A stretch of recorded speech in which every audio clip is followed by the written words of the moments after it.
नमस्कार दोस्तों, मेरा नाम है स्पर्श और आप देख रहे हैं समय समाचार। अगर आप चैनल पर नए हैं तो नीचे लाल बटन पर क्लिक कर जरूर सब्सक्राइब करें। साथ ही यह भी बताइए कि आप किस जिले से हैं ताकि हम आपके जिलों की खबरों को आप तक पहुंचा पाएं। तो चलिए शुरू करते हैं आज की कुछ मुख्य खबरों से।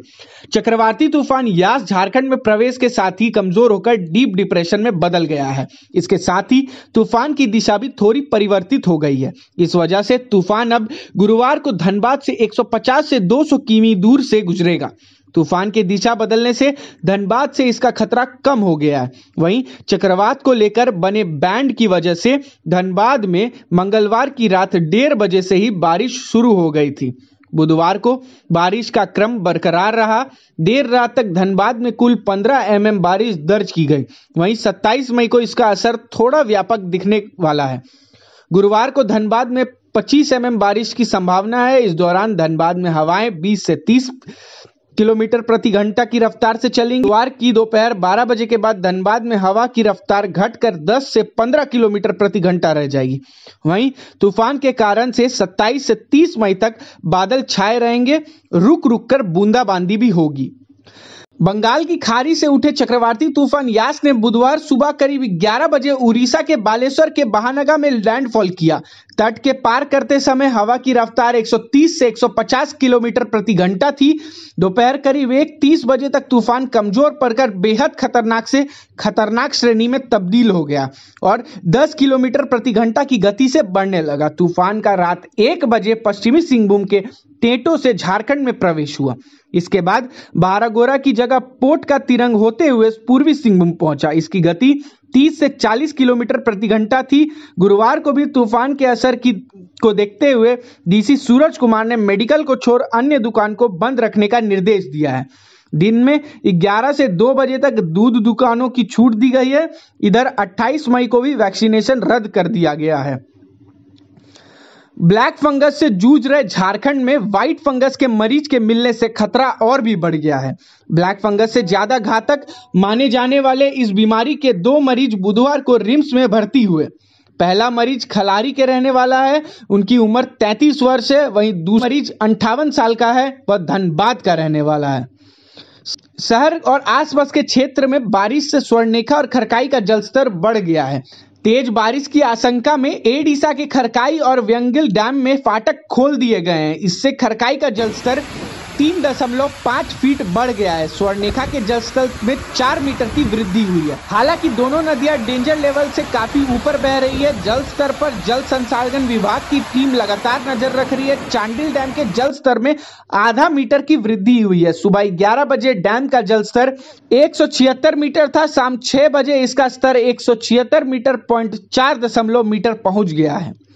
कोरोना संक्रमण की चेन तोड़ने के लिए सरकार ने स्वास्थ्य सुरक्षा सप्ताह की मियाद 3 जून तक बढ़ा दी है। इस दौरान बसों के परिचालन पर रोक रहेगी। निजी वाहनों से दूसरे जिले और राज्यों के बीच आवागमन करने वाले की ई पास जरूरी होगा।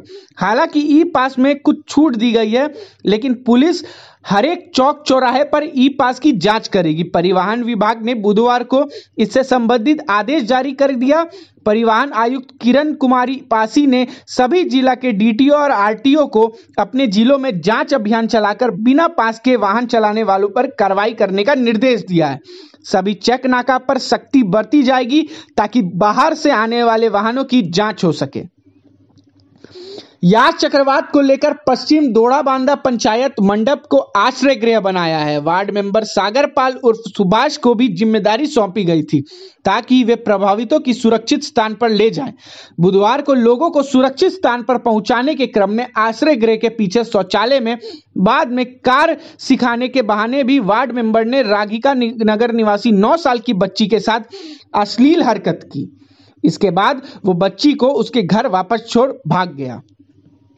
झारखंड में टीके की बर्बादी पर विवाद शुरू हो गया है। केंद्रीय स्वास्थ्य मंत्रालय ने कहा कि झारखंड में 37.3 टीके बर्बाद हो रहे हैं, इसे कम करें। केंद्र सरकार ने सभी राज्य सरकार से आग्रह किया है कि वैक्सीन बर्बादी को 1% से कम किया जाए। इस पर अब राज्य सरकार की तरफ से बयान जारी कर कहा गया कि राज्य में टीके की उतनी बर्बादी नहीं हो रही जितना केंद्र सरकार की तरफ से बताया जा रहा है। राज्य सरकार के पास अब तक टीके की कुल खुराक की उपलब्धि के अनुसार वैक्सीन का उपव्यय अनुपात केवल 4.65% है। तकनीकी कठिनाइयों के कारण टीकाकरण डेटा को केंद्रीय कोविन सर्वर पर पूरी तरह से अपडेट नहीं किया जा सका। इसका अपडेशन प्रक्रिया में है। गोलमुरी थाना अंतर्गत रिफ्यूजी कॉलोनी में कृष्णा मंदिर के पास मंगलवार की देर रात दो पक्ष में मारपीट हो गई। इसमें एक पक्ष से जसवंत सिंह, दो बेटे मनप्रीत सिंह और गौतम सिंह गंभीर रूप से घायल हो गए। जसवंत सिंह के सिर पर गहरी चोट आई है। सभी को इलाज के लिए MGM अस्पताल ले गया। घायलों ने उनके पड़ोसी सागर सिंह व रितिका सिंह पर उनके साथ मारपीट करने का आरोप लगाया है। दोनों ने उन पर बियर की बोतल से हमला किया। घायलों ने थाना में मामले की लिखित शिकायत कर उनके साथ मारपीट करने वालों पर कार्रवाई की मांग की है। चक्रवर्ती तूफान यास जिले की करीब 8 लाख की आबादी प्रभावित हुई है। 848 गांव पर ज्यादा असर दिखा है। वहीं करीब 31 मकान क्षतिग्रस्त हुए हैं। पिछले इलाकों के 10,760 लोगों तथा 310 राहत शिविरों में पहुंचाया गया। एडीएम NK लाल घाटशिला, DCL रविंद्र गोगराई गुड़बांदा तथा DC परमेश्वर भगत पोटका व SDO नीतीश कुमार सिंह कैंप किए हुए थे। DC ने शेल्टर होम रखे गए लोगों को रात में घर नहीं जाने देने की हिदायत दी है।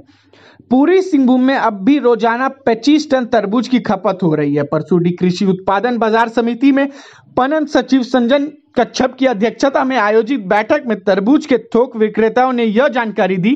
बैठक में तरबूज की आवक व बाजार में खपत पर विमर्श किया। व्यापारियों ने जानकारी दी कि मंडी में अभी प्रतिदिन 10 टन तरबूज की खपत है, जबकि मंडी के बाहर 15 टन खपत है। चलिए, इसी के साथ आशा है कि हमारा परिवार स्वस्थ रहेगा, मस्त रहेगा। चलिए, खबरें और भी, तब तक के लिए बने रहें समय समाचार के साथ।